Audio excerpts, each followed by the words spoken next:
Hi, my name's John, physiotherapist and director at Body Mechanics. We spent the last 15 years working with runners, looking to optimise performance, treat injury and reduce the possibilities of injury.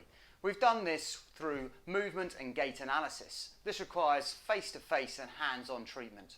Unfortunately, this is unavailable at the moment, but we're seeing a lot of you out there running, looking to achieve your goals, and we're keen to assist you with that. What we're looking to do over the coming weeks on a weekly basis in weekly instalments, we're looking to put information out there for you to begin to assess each individual area of your body to give you some understanding on how it's moving and how you can begin to make it move optimally. This will hopefully make you achieve your goals and improve your function and reducing the chances of injury. This week we're going to begin on the foot and ankle, the foundation of the body.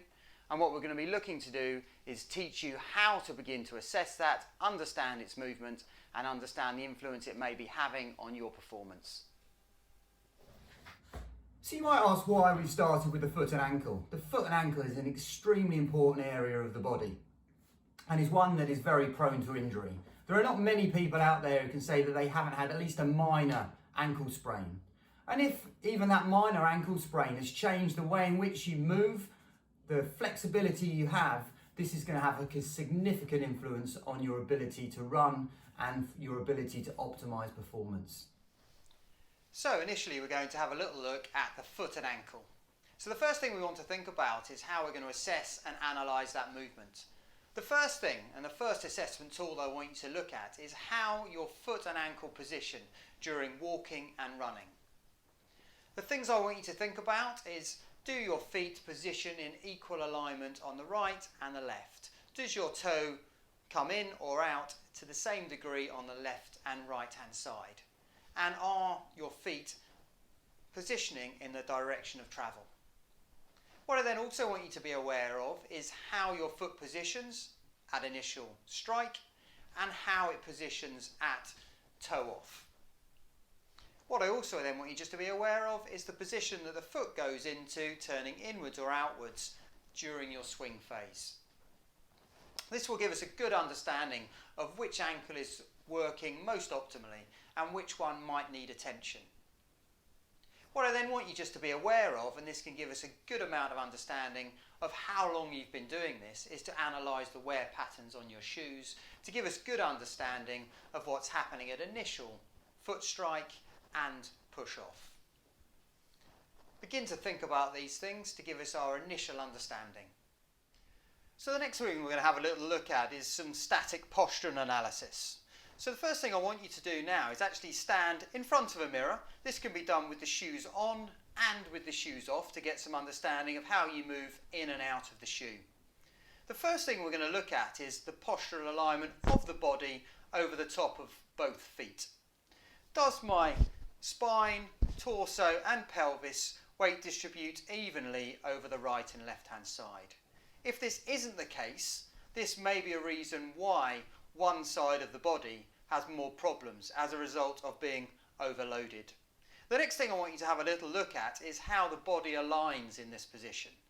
Do both feet position in the same position with the same alignment, and is that alignment in a good direction of travel for running? The next thing I want you to have a little look at is how those feet and ankles move through motion. So what I want you to have a little work on is a simple squat. As you squat down, looking at the direction of your knee movements, how both hips are able to move, but also then how the foot and ankle is moving freely. Do both ankles move to the same degree and in the same direction?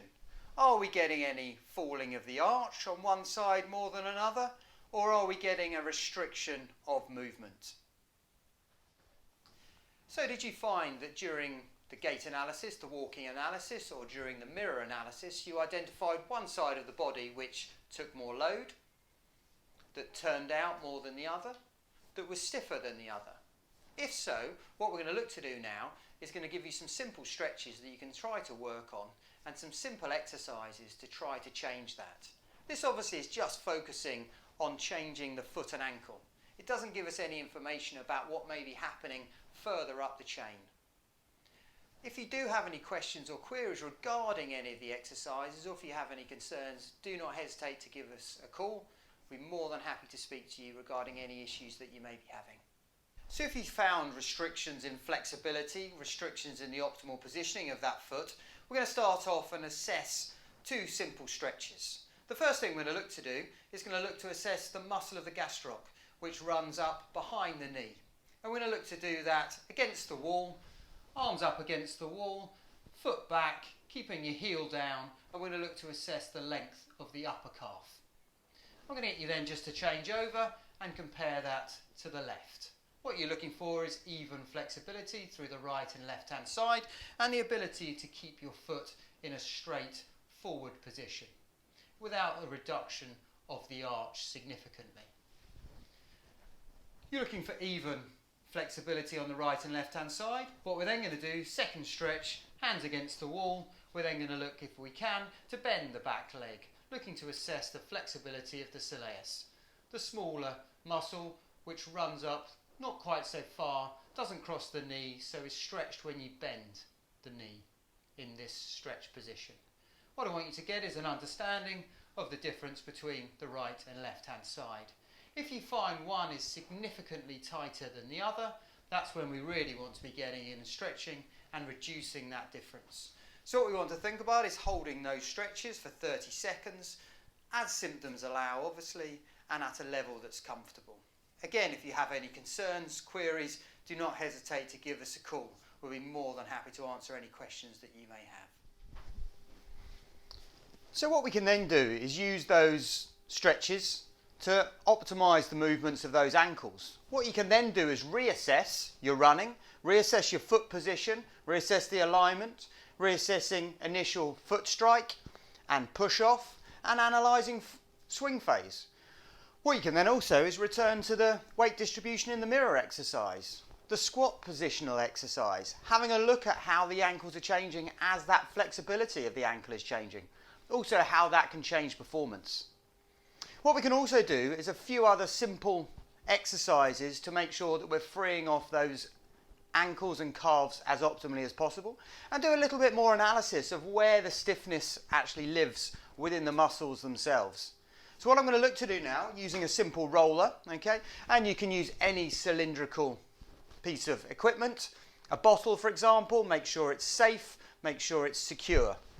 What we can then do is lay that nicely down onto the bed, onto the floor, and we're then going to bring the foot up onto the roller. What we can then do is explore different parts of the calf to find out where it may be stiff or tight. So what we're going to look to do here is going to start off in the lower calf, and we're just going to have the foot pointing directly upwards, and we're rolling that up and down the roller. We can then bring the other leg up on top and do exactly the same thing. We can then move through the central calf a little bit higher and work down the roller. Where is it tight? What we can then look to do is compare that to the outside of the calf by turning the foot outwards.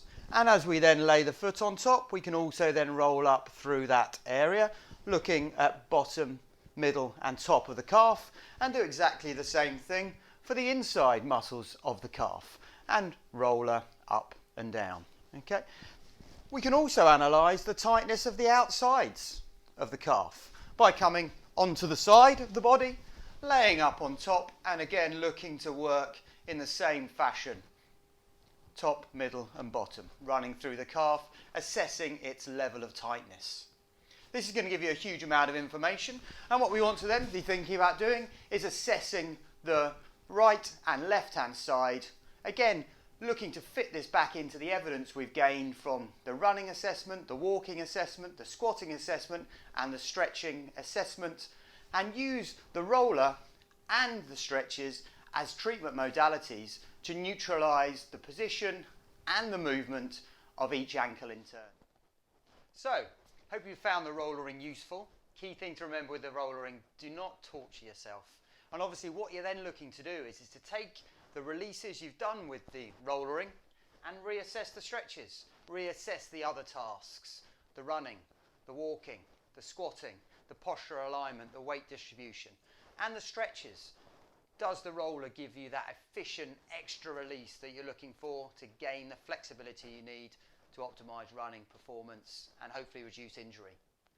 So think about with the rollering, 1 minute to 2 minutes at a time initially. You can progress that timing.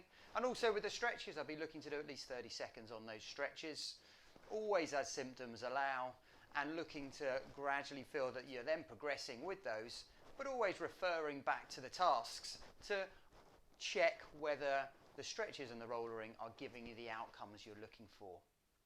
Hope you found today's session useful. And key thing to say is this doesn't substitute physiotherapy, but hopefully gives you a little bit of insight in how you can make sure that your feet and ankles are moving well through running, which can keep you pain-free and help to maximise your performance. Best of luck with things. I look forward to speaking to you again next week, where we'll look to talk about the knee, some of the tests, some of the things you can look to do to optimise that. Thank you for listening and stay safe.